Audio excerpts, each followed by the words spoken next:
नमस्कार। जवाब तो देना होगा। मैं आप सभी का स्वागत है। मैं हूं डॉक्टर अवधेश मिश्रा। छत्तीसगढ़ में आज दिन भर जिस बात को लेकर सबसे ज्यादा चर्चा हुई वो हुई बीजेपी के नए प्रदेश अध्यक्ष, मतलब ये कि किरण देव फिर से एक बार प्रदेश अध्यक्ष की कमान उन्होंने संभाल ली। बाकायदा राष्ट्रीय महामंत्री और छत्तीसगढ़ के लिए चुनाव के लिए खास तौर पे आए विनोद तावड़े ने उनके नाम का ऐलान किया। मंच पे मुख्यमंत्री से लेकर तमाम बड़े चेहरे मौजूद रहे। लगभग हजारों की संख्या में कार्यकर्ता की मौजूदगी में किरण देव ने दोबारा इस पद को स्वीकार किया। ये कहिए कि पूर्णकालीन अध्यक्ष की जिम्मेदारी उन्होंने संभाल ली। लेकिन सवाल ये कि पंचायत और निकाय चुनाव का संग्राम किरण देव को फिर से कमान, क्या इस पे पूरा होगा? इस पे आज खास चर्चा करेंगे। लेकिन उससे पहले देख लीजिए ये खास रिपोर्ट। तारीख 21 दिसंबर 2023, जब किरण देव सिंह को पहली बार छत्तीसगढ़ बीजेपी की चाबी सौंपी गई। इस दिन के ठीक पहले छत्तीसगढ़ में कांग्रेस की सत्ता छीनकर बीजेपी ने प्रदेश की कमान संभाली। 382 दिन यानी कि लगभग 13 महीनों बाद एक बार फिर पहली बार के विधायक किरण देव सिंह की प्रदेश अध्यक्ष की ताजपोशी हो चुकी है।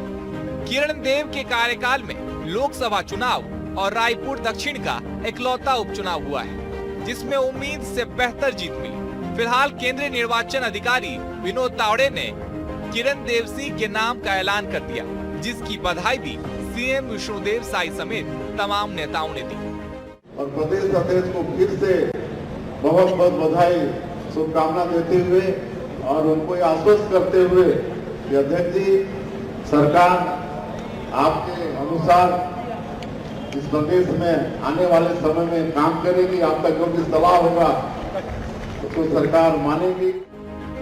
किरण देव सिंह के राजनीतिक सफर की शुरुआत अगर छात्र जीवन से जोड़ें तो उन्हें लगभग 40 साल का पॉलिटिकल एक्सपीरियंस हो गया है। वहीं इस सफर में किरण देव सिंह छात्र संघ के अध्यक्ष, जिला अध्यक्ष, प्रदेश महामंत्री, नगर निगम महापौर के साथ साथ संगठन के दायित्वों को निर्वहन कर चुके हैं। लेकिन अब सबसे बड़ी चुनौती पंचायत और नगरीय निकाय चुनाव किरण देव सिंह के सामने है और इसी के साथ साथ कांग्रेस को भी संभालना है, पलटवार करना है, क्योंकि कांग्रेस कह रही है प्रदेश अध्यक्ष की पूरी चुनाव प्रक्रिया नौटंकी है। हालांकि कैबिनेट मंत्री केदार कश्यप और डिप्टी सीएम विजय शर्मा ने पलटवार किया।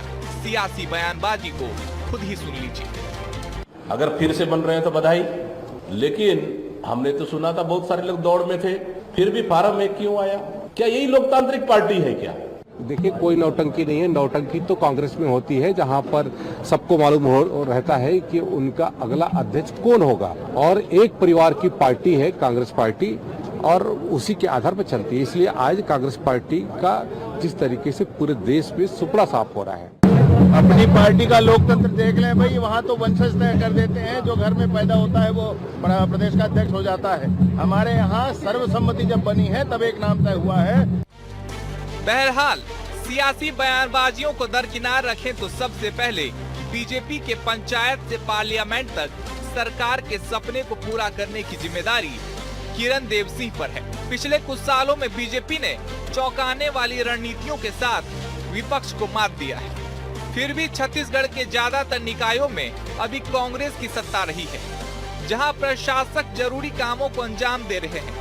दूसरी बार प्रदेश अध्यक्ष की कमान संभाल रहे किरण देव सिंह के कंधों पर जिम्मेदारियों का बोझ तो है, मगर देखने वाली बात यह है कि आगामी चुनाव को लेकर किरण देव सिंह जीत दिलवा पाते हैं या नहीं। Bureau report, BSTV Chhattisgarh. Report को देख के आप समझ गए होंगे कि जो चुनौतियां हैं वो भी कोई कम नहीं। हालांकि सत्ताधारी दल के प्रदेश अध्यक्ष बने हैं, लेकिन चुनौतियां सामने है, क्योंकि नगरीय निकाय और पंचायत चुनाव एक बड़ी परीक्षा बतौर नए प्रदेश अध्यक्ष के सामने तैयार खड़ी है। क्या होगा इस परीक्षा में और इस पूरे का विश्लेषण क्या है, आज इसी विषय पर चर्चा करेंगे। 3 बेहद ही खास वरिष्ठ मेहमान हमारे साथ जुड़े हैं। मेहमानों का तारुफ सबसे पहले आपसे करा देता हूं। बीजेपी के वरिष्ठ नेता प्रवक्ता राजीव चक्रवर्ती जी हमारे साथ मौजूद है। राजीव जी, बहुत स्वागत है आपका। कांग्रेस के विद्वान प्रवक्ता, वरिष्ठ प्रवक्ता धनंजय जी हमारे साथ मौजूद है। धनंजय जी, आपका बहुत स्वागत है। सूबे की सियासत पे पैनी नजर रखने वाले, राजनीति के हर पहलू को बारीकी से समझने वाले डॉक्टर अनिल द्विवेदी हमारे साथ मौजूद है। अनिल जी, आपका भी बहुत स्वागत है। अनिल जी, आज मैं चर्चा की शुरुआत आपसे करता हूं। जब आप विश्लेषण कर दीजिए एक बार कि दोबारा किरण सिंह देव को पार्टी की जिम्मेदारी देना, अध्यक्ष बनाना, क्या इसके मायने और मकसद है? बिल्कुल अध्यक्ष किरण देव दोबारा प्रदेश भाजपा अध्यक्ष बनाए गए हैं और ये उन्होंने एक तरह से बराबरी कर ली है धर्मलाल कौशिक की, बराबरी की है विष्णुदेव साय जी की, बराबरी की है उन्होंने ऐसे तमाम प्रदेश भाजपा अध्यक्षों की जिनको दोबारा जिम्मेदारी मिली। और जहां तक आपने बड़ा सवाल किया कि ये जिम्मेदारी क्यों दी गई, निश्चित तौर पर ये आम आदमी का भी सवाल हो सकता है। भाजपा कार्यकर्ता तो जानते ही हैं कि ये जिम्मेदारी उन्हें क्यों मिली। अब देखिए कि लगातार उन्होंने सफलताएं दी पार्टी को, उनका जो व्यवहार है, उनका कार्यकर्ताओं से जो मिलनसारिता है, उन्होंने जो पार्टी को जो समय दिया और जिस तरह से अभी 1 साल के अंदर जो चुनौतियां राजनीतिक आई पार्टी के लिए, उसमें पार्टी ने जिस तरह विजयश्री हासिल की, चाहे वो विधानसभा का चुनाव हो, चाहे वो लोकसभा का चुनाव हो, चाहे वो विधानसभा का उपचुनाव हो, इन सब में पार्टी ने विजय हासिल की है। संगठन चुनाव भी आप कितने अच्छे से निर्विघ्न संपन्न हुए। आप देखिए 50 लाख का टारगेट दिया गया था, पार्टी ने उसको 60 लाख तक पहुंचाया है। तो ये निश्चित तौर पर किरण देव की ईमानदारी, कार्यशैली, संकल्पशीलता, कार्यकर्ताओं को प्रेम स्नेह के साथ आगे बढ़ना और सबसे बड़ी बात पार्टी के इतने सीनियर नेताओं को, वो भी सरकार रहते हुए, मिला करके चलना, सबको साथ लेकर के चलना, निश्चित तौर पर किरण देव इस पद के लायक थे। उनको दोबारा कार्यकाल मिला है। ये जरूर है कि उनके लिए अभी चुनौतियां आने वाले कुछ महीनों में बढ़ेंगी। बिल्कुल ठीक है। राजीव जी जरा बता दीजिए, अनिल जी ने बहुत बेहतरीन तरीके से उन्होंने बता दिया कि किरण सिंह देव क्यों दोबारा अध्यक्ष बने हैं। जरा चुनौतियों को बता दीजिए और जरा आंतरिक समीकरण क्या कहता है बीजेपी का, उस पर भी संभव हो तो प्रकाश डाल ही दीजिए। राजीव जी देखिए, आपने बहुत अच्छा प्रश्न किया है। अगर हम विपक्ष में रहते हैं तो एक प्रदेश अध्यक्ष का जो दायित्व रहता है वो मुखर प्रखर और से होकर सरकार के ऊपर हमला करना, हर प्रश्न पर प्रश्न खड़ा करना और एक दायित्व बोध रहता है कि हम विपक्ष की भूमिका अदा करें। लेकिन सत्ता पक्ष में बड़ी भयंकर जिम्मेदारी होती है अवधेश जी। उसमें यह रहती है कि कार्यकर्ताओं की अपेक्षा, जनता की अपेक्षा और अपेक्षा के चलते कोई उपेक्षा का शिकार न हो जाए और कोई अपना धड़ा न कर ले और पार्टी की रीति नीति और संस्कृति के खिलाफ कोई पैरेलल संगठन खड़ा न कर ले। एक बहुत बड़ा दायित्व रहता है। ये हमको मालूम है कि जब हम ये लंबे राजनीतिक दौर में भारतीय जनता पार्टी एक वृक्ष की तरह खड़ी हुई है और एक दया है, ईश्वर एक प्रकृति की दया है कि कभी कोई भूचाल नहीं आया है कि जिसमें तार तार हो जाए और हम खंडित हो जाए। तो देखिए ये रीति नीति और संस्कृति है। और सत्ता पक्ष में जैसे हमने पिछले जो 3 कार्यकाल जो जनादेश जो जनता ने दिया था तो हमने बखूबी निभाया। तालमेल करना सत्ता और संगठन का और जनता के बीच तारतम्य बनाना और कार्यकर्ताओं के बीच तारतम्य बनाना, ये बहुत बड़ी चुनौती होती है। सत्ता पक्ष में डबल चुनौती होती है। और देखिए इसके पहले भी हमने शुरू किया।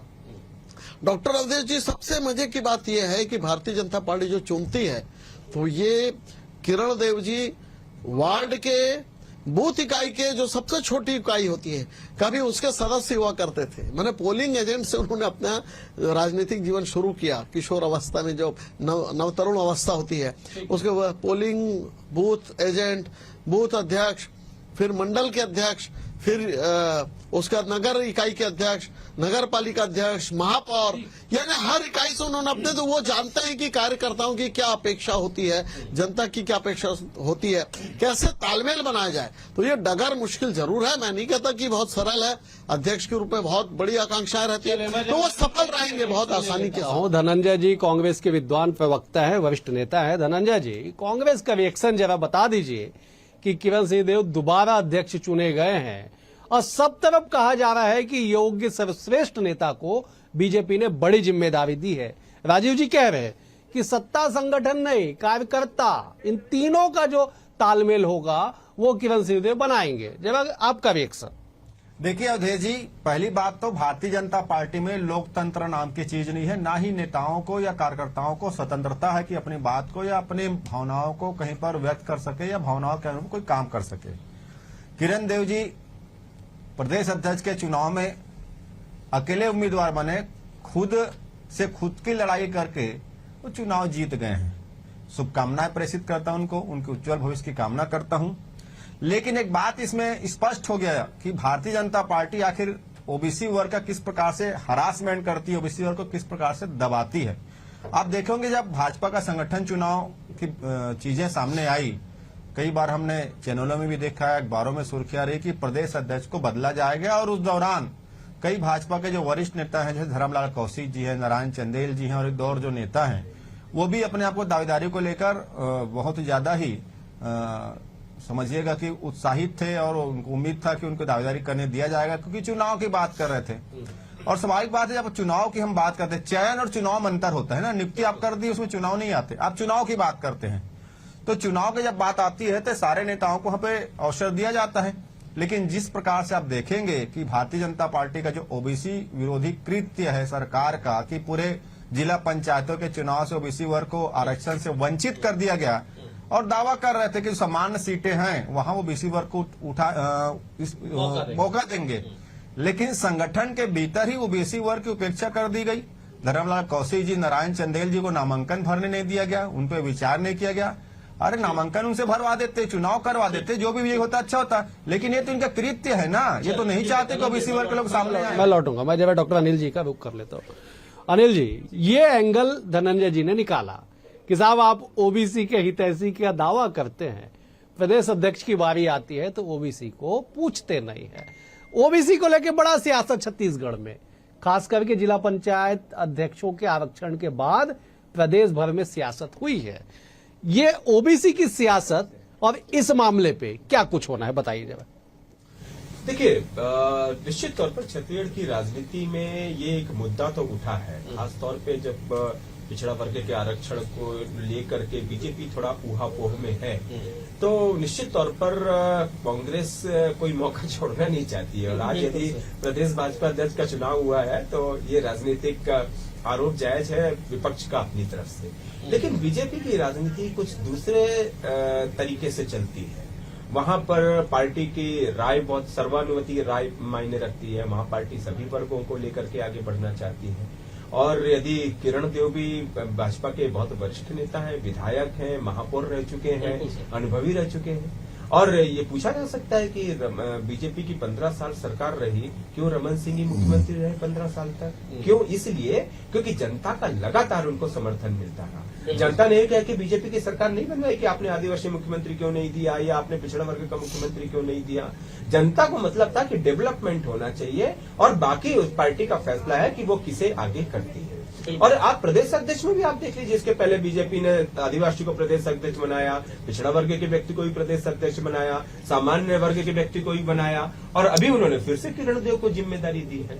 तो ये कांग्रेस का जो सवाल है उसका जवाब आपको चुनावों में मिल सकता है कि जनता जो वोट देते समय क्या ये सोचेगी, क्या कांग्रेस के सवाल को न्यायिक तौर पर स्वीकार करेगी।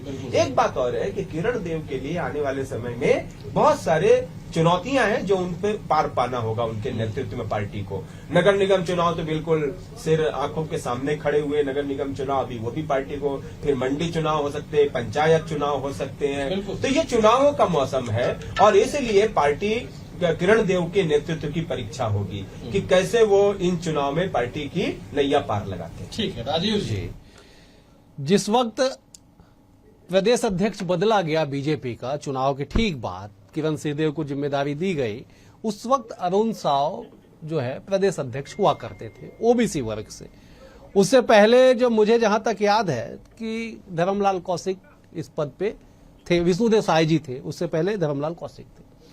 ओबीसी, सामान्य वर्ग, आदिवासी सारे वर्गों का ख्याल रखा जा रहा है, लेकिन इस चुनाव में क्योंकि ओबीसी आरक्षण को लेकर एक बड़ी सियासत हो रही है, ऐसे में किरण देव को फिर से अध्यक्ष बनाना ओबीसी राजनीति और धनंजय जी ने जिस सवाल को उठाया उसको और अधिक बल नहीं मिलेगा।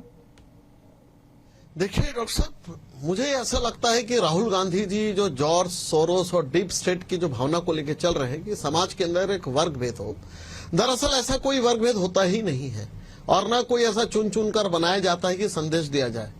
यह होता ही है कि जो चूंकि आपने बस्तर में ट्राइबल बंधुओं के अलावा, ओबीसी बंधुओं के अलावा बहुत बड़ी संख्या में रहते हैं जो सामान्य वर्ग के लोग हैं, और पूरे छत्तीसगढ़ में भी रहते हैं, तो क्या किसी वर्ग से प्रतिनिधि बन जाने से क्या कोई बड़ा आक्षेप लग जाता है कि हमने ओबीसी की अवहेलना की?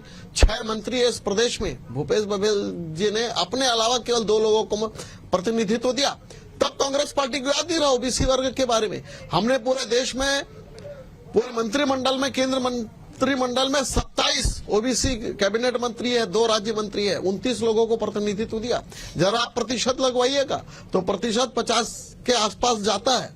तो देखिए, जात पात तो हम नहीं है, हम तो सब कहते हैं कि हम सब एक है, भारत हम सब एक है। हम नई आर्थिक नीति की ओर जा रहे हैं, हम विश्व की नई अर्थव्यवस्था की ओर जा रहे हैं, हम एक चुनौती बने, हम मैन्युफैक्चरिंग हब की ओर जा रहे हैं। उस समय यदि हम जाति पाति के वर्ग में पड़े रहे तो ये अच्छी बात नहीं है। हाँ, लेकिन ये जरूर है कि जिसकी जितनी जाति, जिसका जैसा अनुपात जो होना चाहिए वो होना चाहिए। समाज का कोई भी तबका, ये तो हम तो डॉक्टर श्यामा प्रसाद मुखर्जी और दीनदयाल जी के आइडियोलॉजी को लेके चलते हैं कि अंत्योदय तक, समाज के अंतिम व्यक्ति तक विकास पहुंचना चाहिए, सत्ता एक माध्यम है। तो उसमें कोई भी अध्यक्ष, अगर हम ट्राइबल बना देते हैं तो बोले आपने ट्राइबल बनाया, ओबीसी क्यों नहीं बनाया? ओबीसी बना देते तो आपने मुख्यमंत्री बनाया। तो देखिए, कांग्रेस का धर्म है, हम किसे भी बनाए तो वो उनका एक टिप्पणी आना स्वाभाविक है। तो उनकी टिप्पणियों की हम चिंता नहीं करते, हम तो जनता की सेवा। धनंजय जी, आपकी बातों की मतलब कांग्रेस की टिप्पणियों का भाजपा परवाह नहीं करती है। इससे पहले राजीव जी उदाहरण दे रहे हैं कि इससे पहले अरुण साव, उससे पहले विष्णुदेव जी, उससे पहले विक्रम उसेंडी, उससे पहले धर्मलाल कौशिक, फिर उससे पहले विष्णुदेव साय जी, उससे पहले रामसेवक पैकरा, फिर विष्णुदेव साय जी, शिव प्रताप सिंह जी, उससे पहले नंद कुमार साय जी, रमन सिंह जी, ताराचंद साहू जी। सारा नाम बता दिया पहले से लेकर आज तक की तारीख का। कई बार इन्होंने ये सब समीकरण अपना लिए, जाति वर्ग वर्ग तमाम चीजों को। फर्क नहीं पड़ेगा, आप चाहे कितना भी बोले। जवाब दीजिए। देखिए अवधेश जी, अभी जो भाजपा के प्रवक्ता ने जो बातें कही है, ये इससे स्पष्ट हो गया कि भारतीय जनता पार्टी ओबीसी वर्ग के विरोधी है, आरक्षण के विरोधी, और भारत के संविधान जो डॉक्टर बाबा साहब भीमराव अम्बेडकर जी ने लिखा है, जिनमें सभी वर्गों को समाज के मुख्य धारा में लाना और समानता का अधिकार देना विशेष रूप से उल्लेखित है, उसके विरोधी है। ये कह रहे थे ना कि हम आरक्षण को लेकर वर्ग भेद की बात नहीं करते। भाई, अगर हम किसी वर्ग को आरक्षण देते हैं, अगर वो वर्ग नेतृत्व में पीछे है, शिक्षा में पिछड़े हुए हैं, आर्थिक क्षेत्र में पिछड़े हुए हैं या दबे कुचले हैं, तो आरक्षण देने का तात्पर्य है कि जो उसको समाज के मुख्य धारा में लाना और सभी समाजों में बराबरी का संदेश देना। पर इन्होंने कह दिया कि हम जात पात नहीं देखते, हम आरक्षण वर्ग भेद की बात नहीं करते। तो ये तो इनका चरित्र है। दूसरी बड़ी बात, इन्होंने बहुत सारे उदाहरण दिए, राहुल गांधी तक पहुंच गए, और मैं उसमें जाऊं कि नरेंद्र मोदी जी के साथ डीप स्टेट के प्रमुख का फोटो भी सोशल मीडिया में खूब वायरल हो रहा है, तो ये अलग विषय हो जाता है। दूसरी बड़ी बात, ये ओबीसीओ का आरक्षण को खत्म कर दिए। अरुण साहू जी का जिक्र किया है उन्होंने, अरुण साहू जी को प्रदेश अध्यक्ष बनाया गया और पूरे साहू समाज को इस बात का वादा किया गया था कि अगर उनकी सरकार बनती है तो अरुण साहू जी मुख्यमंत्री होंगे। ये इन्होंने वादा किया था। क्योंकि अरुण साहू जी ओबीसी वर्ग से हैं, आज उनको मुख्यमंत्री पद नहीं दिया गया, उनका उपयोग जरूर किया गया था और आज उप मुख्यमंत्री हैं। विष्णु साय जी का मैं विरोध नहीं कर रहा हूं ना, लेकिन इनकी मंशा बता रहा हूं। आज जैसे मैंने कहा ना कि आप चुनाव की अगर बात करते हैं तो भाई ठीक है, 2 ओबीसी वर्ग के नेता अगर नामांकन भर देते, परिणाम चाहे जिसके पक्ष में आता। हमारी चुनाव प्रक्रिया आप कितना जानते हैं? सुन लीजिए ना, शशि थरूर को भगा दिया आप लोग। सुन लीजिए ना, ऐसा तकलीफ शुरू हो गई आपको। अगर भाई आपने चुनाव की बात कहा, चुनाव में आपने किरण देव जी से नामांकन भरवाया, मैं तो किरण जी को पहले शुभकामनाएं प्रेषित किया हूँ। भाई 2 और नेता थे जो आपको इच्छुक थे, तो आप उनको भी नामांकन भरवा देते। कार्यकर्ताओं का मत भी सामने आ जाता, नेताओं का पसंद भी सामने आ जाता, जो जीतता वो सिकंदर होता। लेकिन आपको प्रतिमा को दबाना, कुचलना चाहते हैं, इसलिए आपने जिला पंचायतों में विश्व खत्म किया, संगठन में खत्म किया, अरुण साहू जी को मुख्यमंत्री नहीं बनाया आपने। डॉक्टर अनिल द्विवेदी जी का रुख कर। अनिल जी, एक बातें निकल के आ रही है इस पूरे चर्चा में कि आंतरिक लोकतंत्र, धनंजय जी ने बड़ी गंभीरता से कहा कि साहब आपने चुना है, आपने चयन किया है, आपने चुनाव नहीं कराया है। 17 तारीख आज है, 17 तारीख को ऐलान किया गया। कल हमने देखा कि शाम 5 बजे से 7 बजे तक नामांकन का दौर चला। बाकायदा राष्ट्रीय चुनाव प्रभारी विनोद तावड़े आते हैं और वो नामांकन लेते हैं, घोषित करते हैं, तमाम चीजें होती है। आंतरिक लोकतंत्र पे जब आपकी टिप्पणी चाहूंगा दोनों ही दल को लेके, आप क्योंकि बेहद विद्वान राजनीति विश्लेषक है, वरिष्ठ पत्रकार है। अनिल जी, देखिए, इस आंतरिक लोकतंत्र की जहां तक बात है, दोनों ही राजनीतिक दलों का अपना अधिकार है कि वह कौन सी चुनाव प्रक्रिया को अपनाते हैं। मैं इस पर नहीं जाना चाहता कि कांग्रेस के राष्ट्रीय अध्यक्ष का चुनाव कैसे होता है, किस तरह से नियुक्तियां होती है, मैं जान ही नहीं चाहता, क्योंकि उनका अपना आंतरिक मामला है। इसी तरह बीजेपी का है।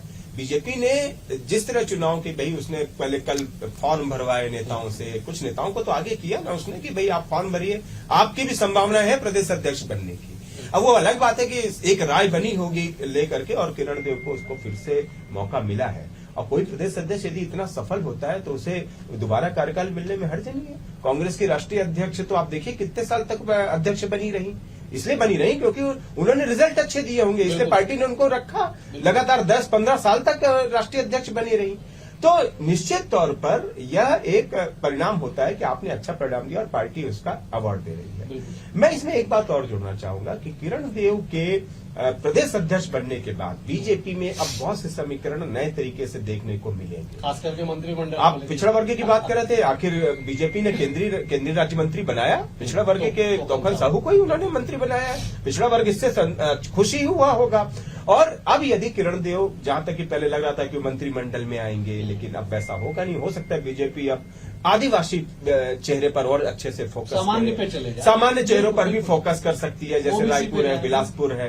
तब उसके सामने मंत्रिमंडल में कौन से चेहरे आने चाहिए, इसको लेकर के एक नेताओं के बीच में भागम दौड़ शुरू होगी। हालांकि वो भी पार्टी का ही फैसला होगा कि किसे मंत्रिमंडल में शामिल करना है, लेकिन ऐसी बहुत सी चुनौतियां अब पार्टी में नए समीकरण आपको देखने को मिलेंगे। ठीक है राजीव जी, क्या चुनौतियां मानते हैं आप? इसलिए मैं कह रहा हूं कि लोकसभा का चुनाव में जरूर किरण देव जी ने परिणाम दिया कि 11 में से 10 सीट जीत के आए, लेकिन लोकसभा के चुनाव और उपचुनाव में अंतर होता है, और सबसे बड़ा अंतर होता है स्थानीय चुनाव पे, जिसकी आहट हो चुकी है, घोषणा होना शेष है, निकाय चुनाव, पंचायत चुनाव। कितनी बड़ी चुनौती मानते हैं तब जब धनंजय जी के उस सवाल को याद करिएगा जब उन्होंने कहा था कि ओबीसी को लेके कुछ तो बात चल रही है। राजीव जी, देखिए, मुझे ऐसा लगता है कि भारतीय जनता पार्टी का जो कार्यकर्ताओं का जो मैकेनिज्म है, जो पिरामिड है, वो अपने आप में एक अनुशासन का पिरामिड है। जो कार्य दिए जाते हैं लगातार, 6 कार्यक्रम, अम्बेडकर जी की जयंती, निर्वाण तिथि, दीनदयाल मुखर्जी जी की निर्वाण तिथि, जयंती, पंडित जी की जयंती, और जो सामाजिक काम किए जाते हैं, तो कार्यकर्ता एक मैकेनिज्म में बंधे हुए रहते हैं। लेकिन चुनौती जो आपने कहा, निश्चित रूप से समय समय पर जो देश काल वातावरण है उसके साथ पार्टी की भावनाओं को जोड़ना, उस संदेश को आम जनता तक जोड़े रखना, ये बहुत बड़ी चुनौती है, क्योंकि समय सदा एक सा नहीं रहता। हमने देखा है कि कैसी कैसी परिस्थितियां बदलती है, देश काल वातावरण बदलता है। तो राजनीतिक घटनाक्रम, सामाजिक घटनाक्रम, जो आरक्षण की बात बोल रहे हैं, बिल्कुल सारी चीजों को लेकर जितने भी समाज के वर्ग है, हमारे आदिवासी बंधु हैं, ओबीसी बंधु है, उनके बीच में समरसता लाना, उनके बीच में संबंध स्थापित करना, और जो सबसे बड़ी, जो मैंने आपको पहले ही कहा है कि सत्ता, संगठन, जनता, इन तीनों के बीच में एक मधुर संबंध और तारतम्य बनाना, समन्वय बनाना, ये चुनौती रहती है। क्योंकि सत्ता आने के बाद कार्यकर्ताओं के मन में बहुत आशाएं जगती कि हमारे कुछ निजी काम हो जाए, हम जो जिस सामाजिक कार्य के या सार्वजनिक कार्य को बोल रहे हैं तुरंत हो जाए, और एक एक मशीनरी रहती है सत्ता पक्ष की जो अफसरों के हाथों में रहती है, तो वो उनका मैकेनिज्म अलग रहता है। तो ये बहुत बड़ी चुनौती है कि जो एंटी इनकम्पेंसी है उससे। ठीक है, मैं जब धनंजय जी का रुख कर लेता। धनंजय जी, बीजेपी ने साबित किया कि चुनाव संपन्न हुआ, आज चुनाव समापन की घोषणा हो गई, ब्लॉक से लेके, मतलब मंडल से लेके प्रदेश अध्यक्ष तक चुन लिए गए, जिला अध्यक्ष चुन लिए, तमाम चीजें हो गई, चुनाव का समापन। कांग्रेस को आज भी इंतजार है दीपक बैज की उस विस्तारित कार्यकारिणी का, जिसकी सूची 4-6 महीने से दिल्ली में घूम रही है, गाहे बगाहे इस पे भी चर्चा होती है, आंतरिक बातें, तमाम चीजें निकल के आती है। वो चुनौती कांग्रेस के सामने है या नहीं है?